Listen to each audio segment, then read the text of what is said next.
Colby Covington says food poisoning nearly punted the Kamaru Usman fight. Since Colby Covington was taken out by Kamaru Usman at UFC 245 last December, the controversial fighter has repeatedly blamed referee Mark Goddard for the crushing loss. Well, now Chaos is also reporting food poisoning played a big role in his devastating defeat. Covington and Usman went to war for nearly 5 rounds at UFC 245, but late in the final frame, Usman dropped his rival twice and the fight was stopped with less than 60 seconds.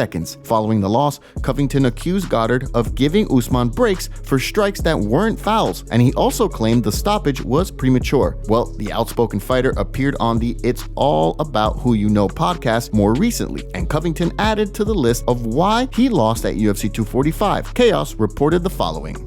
Next time it's going to be a completely different fight. And dude, people don't even realize, man, I'm not making excuses, I haven't really told anybody, but the UFC was preparing meals for me all fight week, and I ended up getting really sick off one of their meals. I think they didn't cook the chicken very good, and I got food poisoning 2 nights before the fight. I'm puking 30 times, literally 30 times.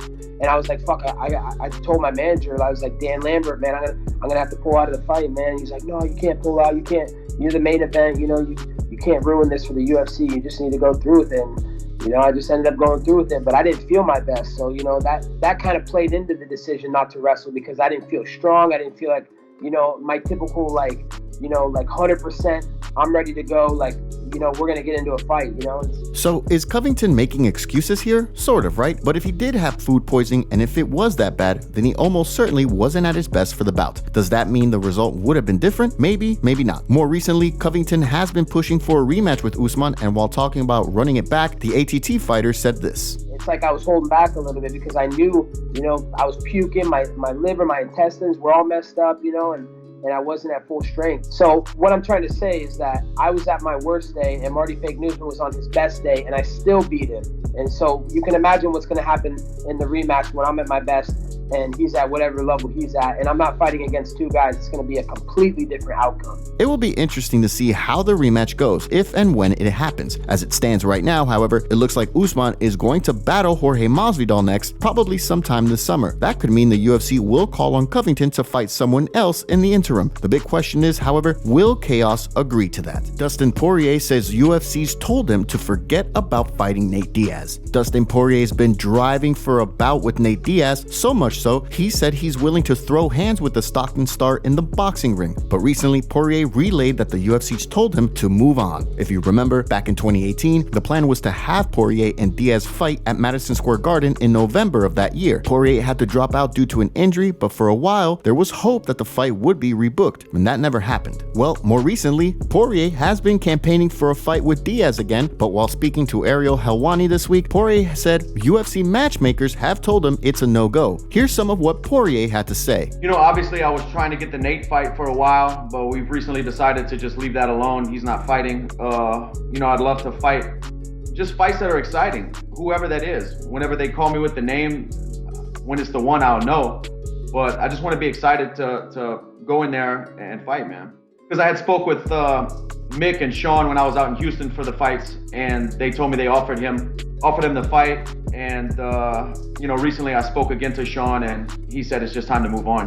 Diaz camp isn't responding, isn't getting back. It was radio silence on their end. I know they offered me and another opponent to Nate, and I guess he didn't accept either. So I don't want to keep chasing that guy. We were supposed to fight a while back, and then he was talking a little bit of trash. So that was the reason I wanted to go out there and beat him up. But now that that's getting further removed and he's not taking fights, I got to move on, So this is unfortunate news, as on paper, Diaz versus Poirier has the makings of a fantastic bout. The other thing to look at here is that Diaz's camp reportedly isn't responding. If you're a Diaz fan, this isn't welcoming news. After Diaz lost to Jorge Masvidal in November, the outspoken fighter said he wanted a rematch. The star also said if he didn't get it, we might hear from him for a while. So far, there's been no indication that the UFC is looking at having Diaz and Masvidal run it back. In fact, recently, Dana White said the plan is to have Masvidal fight welterweight champ Kamaru Usman this summer. So could this be a sign that Diaz is indeed not happy and that we may not see him fight for a while? Or could it be that Diaz just isn't interested in a bout with Poirier, and that unless another bout that interests him gets tabled, his camp won't be returning calls? The Diaz bout aside, what could be next for Poirier, who hasn't fought since he was tapped out by lightweight king Khabib Nurmagomedov in September? While talking about his hopes for his next bout, the former interim champ said this: I'm probably better fit for 155, but I wouldn't mind fighting at 170 if the opportunity was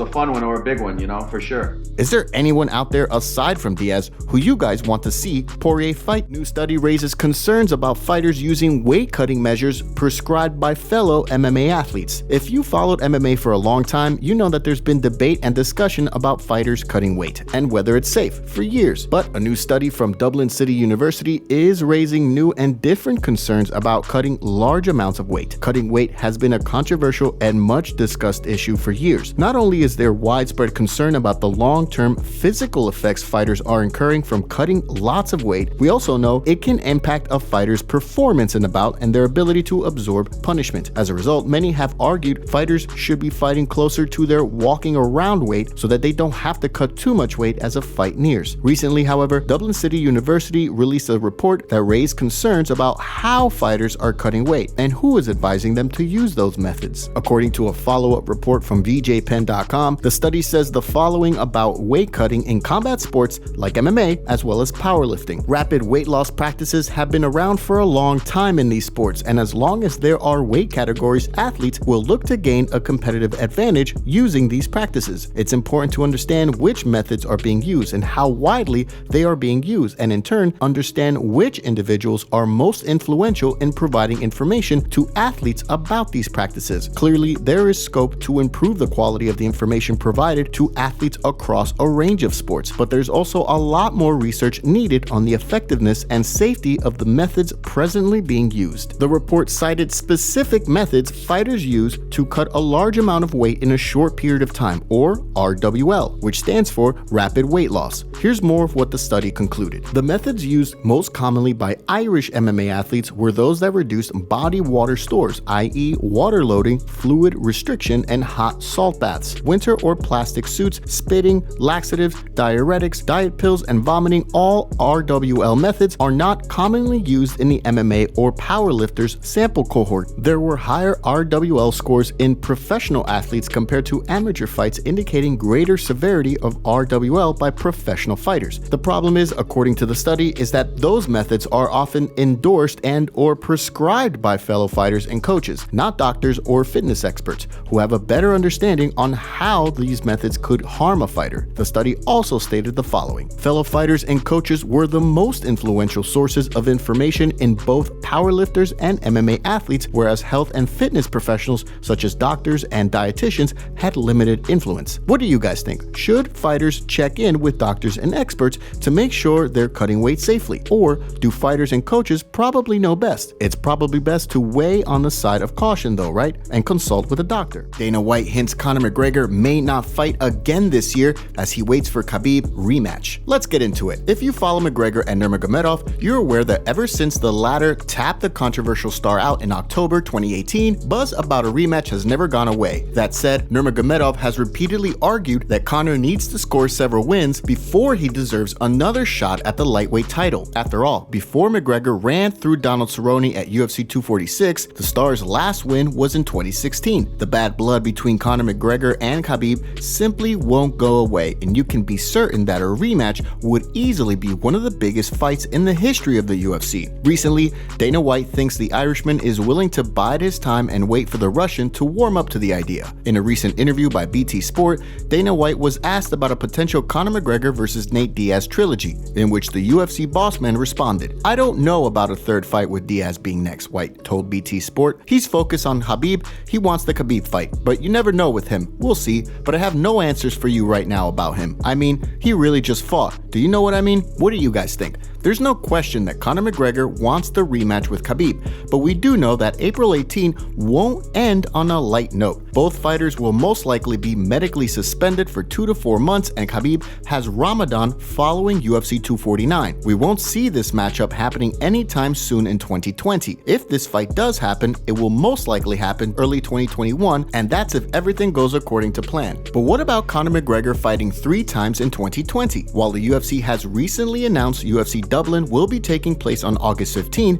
if Conor McGregor isn't main eventing that card, it's safe to assume that Conor McGregor won't be returning until 2021 for a Khabib rematch. But if Conor McGregor does main event in UFC Dublin, who can the Irish superstar fight next? The only possible opponent that can earn him the Khabib rematch is Justin Gaetjhe. And if you remember, Conor McGregor's coach recently came out saying they would love to fight Justin Gaetjhe at welterweight. And Khabib's manager, Ali Abdelaziz, has also said they want McGregor to fight Justin Gaetjhe next to earn the rematch. Conor McGregor versus Justin Gaetjhe at UFC Dublin? That would be one of the biggest fights in 2020. Let us know what you guys think down in the comments section below.